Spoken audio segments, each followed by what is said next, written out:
বিশ্বজুড়ে অস্থিরতা বাড়ছে। রাশিয়া ইউক্রেন যুদ্ধ, মধ্যপ্রাচ্যের সংঘাত এবং পারমাণবিক হুমকির মাঝে আমরা কি সত্যিই নিরাপদ? যখন তৃতীয় বিশ্বযুদ্ধের সম্ভাবনা ঘনিয়ে আসছে, তখন আমাদের মনে প্রশ্ন জাগে, কোন দেশগুলো আমাদের রক্ষা করতে পারে? আসুন জানি সেই 5টি দেশ সম্পর্কে যেখানে আপনি যুদ্ধের সময় নিরাপদ থাকতে পারেন। 5 নম্বরে রয়েছে আইসল্যান্ড। আইসল্যান্ড গ্লোবাল পিস ইন্ডেক্সের সর্বদা শীর্ষে থাকে।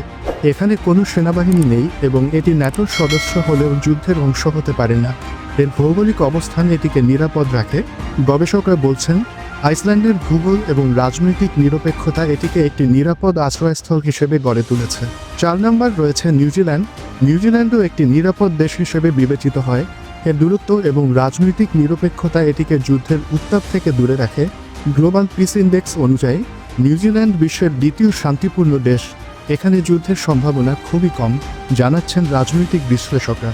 3 নম্বর রয়েছে সুইজারল্যান্ড। সুইজারল্যান্ড একটি নিরপেক্ষ দেশ হিসেবে পরিচিত। 2 শতাব্দীরও বেশি সময় ধরে এটি যুদ্ধে জড়ায়নি। সুইজারল্যান্ডের পাহাড়ি এলাকা আক্রমণের বিরুদ্ধে প্রাকৃতিক সুরক্ষা দেয়। বিশেষজ্ঞরা বলেন, সুইজারল্যান্ডের সিভিল ডিফেন্স ব্যবস্থা নাগরিকদের রক্ষা করতে সক্ষম। 2 নম্বর রয়েছে ভুটান। ভুটান হিমালয়ের মধ্যে অবস্থিত এবং এটি রাজনৈতিকভাবে নিরপেক্ষ। এর বিচ্ছিন্ন অবস্থান এবং ছোট জনসংখ্যা এটিকে নিরাপদ রাখতে সাহায্য করে। ভুটানের শান্তিপূর্ণ পরিবেশ এবং সুরক্ষিত সীমান্ত এটিকে একটি নিরাপদ স্থান করে তোলে, মন্তব্য করেছেন স্থানীয় বিশ্লেষকরা। 1 নম্বর রয়েছে আয়ারল্যান্ড। আয়ারল্যান্ড সামরিকভাবে নিরপেক্ষ হলেও ব্রিটেন পাশে অবস্থিত। এটি ন্যাটোর সদস্য নয়, কিন্তু ব্রিটেন যদি সুরক্ষিত থাকে তবে আয়ারল্যান্ডও সুরক্ষিত থাকতে পারে। বিশেষজ্ঞদের মতে, আয়ারল্যান্ডের ভূগোল এবং রাজনৈতিক অবস্থান এটিকে নিরাপদ রাখতে সাহায্য করে।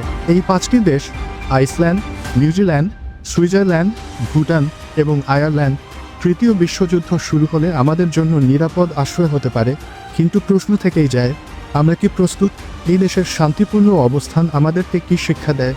আসুন আমরা এই বিষয়গুলো নিয়ে চিন্তা করি এবং নিজেদের প্রস্তুত করি। আপনি কি মনে করেন যে অন্য কোন দেশ এই তালিকায় যোগ করা উচিত?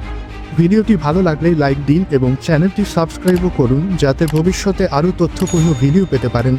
আপনার মতামত শেয়ার করুন, কোন দেশ আপনার কাছে সবচেয়ে নিরাপদ মনে হয়। ভিডিওটি দেখার জন্য ধন্যবাদ।